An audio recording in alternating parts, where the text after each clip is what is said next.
네, 지금 오프닝 벨과 함께하고 계십니다. 테이퍼링이 오는 11월부터 시작될 거라는 보도가 나왔습니다. 어떻게 보시나요?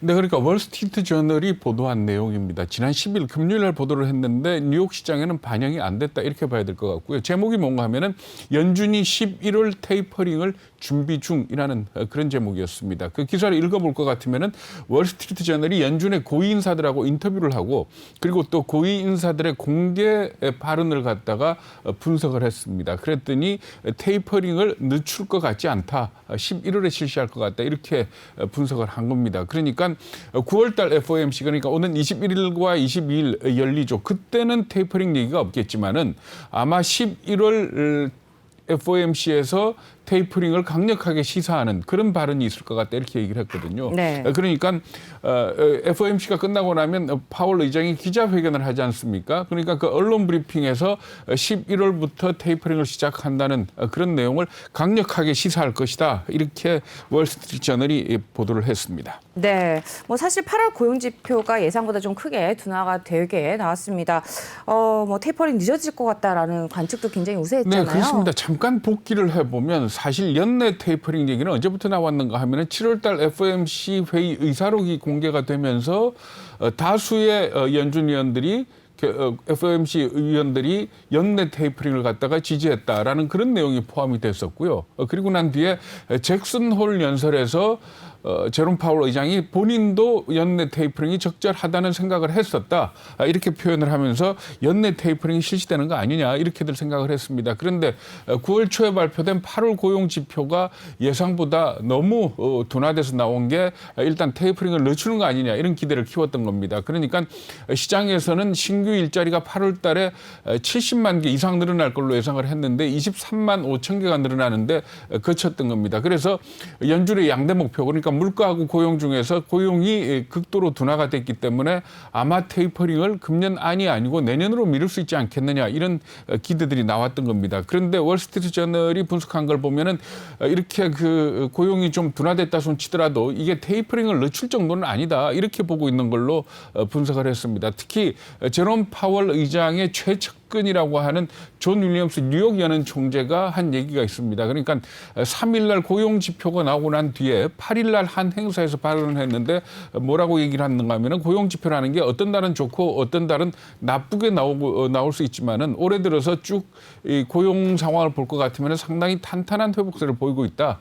이런 얘기를 한 겁니다. 그렇기 때문에 아무래도 전반적으로 11월 테이퍼링에 무게가 실리는 것 아니냐 이렇게들 보고 있는 겁니다. 네, 뭐 물가 불안에 대한 우려도 고려됐다고 봐야 되지 않을까요? 네, 그렇습니다. 그러니까 연준이 제일 기준으로 삼는 물가 지수 그러면은 근원 PCEPI 그러니까 근원 개인 소비 지출 물가 지수인데 이게 5월 달 이후로 계속 3%를 넘어서고 있고 7월에는 3.6%를 기록을 했습니다.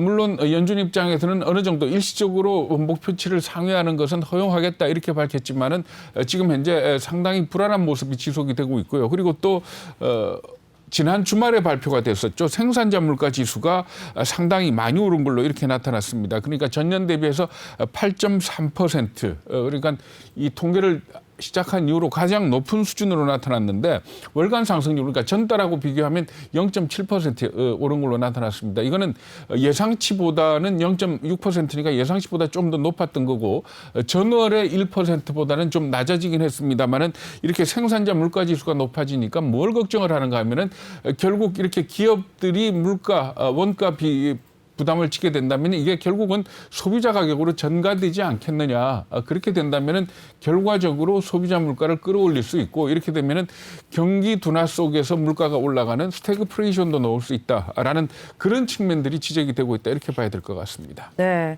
뭐 많은 분들이 굉장히 해서 테이퍼링 뭐 주목하고 계시겠지만 언제 테이퍼링을 시작하느냐도 관심이 되고 있겠지만 사실상 속도라든지 방법론 뭐 가장 중요하지 않을까요? 네, 그렇습니다. 월스트리트 저널이 보도한 내용을 볼 것 같으면 지금 현재 그 채권 매입의 규모가 국채 800억 달러 네. 그리고 주택 저당 채권, 모기지 채권 400억 달러 이렇게 돼 있지 않습니까? 네, 그렇죠. 그래서 전체적으로 1,200억 달러인데 이걸 아마 FOMC가 열릴 때마다 한 차례씩 80달러 그러니까 100달러와 100억 달러와 50억 달러씩 줄여 나갈 것 같다. 이렇게 전망을 했습니다. 그러니까 한 번에 150억 달러씩 줄여서 8차례에 걸쳐 이 채권 매입을 축소하게 된다면은 내년 9월 FOMC가 열릴 때 테이퍼링이 종료가 되는 걸로 이렇게 예상을 하고 있습니다. 네. 그리고 가장 큰 관심사 아무래도 금리 인상 아닐까요? 네, 그렇습니다. 그러니까 네. 테이퍼링이라는 것 자체는 긴축은 아니죠. 그러니까 주는 돈을 덜 준다라는 의미인데 테이퍼링에 긴장하는 이유는 뭔가 하면 이게 긴축으로 들어가는 인문이다, 신호탄이다라고 보고 있기 때문입니다. 그래서 테이퍼링이 시작된다면은 금리 인상도 멀지 않았다라는 그런 측면에서 금융시장이 요동을 치는 건데 이 부분에 대해서 잭슨 홀 연설에서 파월 의장 같은 경우에 굉장히 단호하게 얘기를 했습니다. 뭐라고 얘기를 했는가 하면은 테이퍼링이 결코 금리 인상의 신호는 아니다. 연관된 게 없다. 그리고 금리 인상은 좀 더 타이트한, 좀 더 강한 기준으로 실시하게 될 거다. 이렇게 안심을 시켰습니다. 그래서 사실은 금리 인상은 좀 늦어지겠구나 하는 그런 기대가 반영이 돼서 잭슨 홀 연설에도 불구하고 주가가 떨어지질 않았었거든요. 네. 근데 사실 이 부분을 갖다 분석을 해볼 것 같으면 7월 달에 연준 위원들이 점도표를 찍었지 않습니까? 네. 그 점도표 볼 것 같으면은 2023년에 그러니까 금리를 올릴 것이다라고 찍은 사람이 2022년에 금리를 올릴 거, 그러니까 내년에 금리를 올릴 수 있다라고 점을 찍은 사람이 연준 위원 18명 중에서 7명이었습니다. 그러니까 거의 과반에 가까운 숫자이기 때문에 만약에 9월 FOMC 회의에서 이 점도표를 다시 찍게 되는데 2명만 더 금리 인상 쪽으로 기울어지게 된다면은 전체적인 분위기가 내년 금리 인상으로 흘러간다 이렇게 볼 수가 있는 거거든요. 그렇기 때문에 이번 9월 달 FOMC를 상당히 주목해서 지켜봐야 될 이유가 있는 것 같습니다.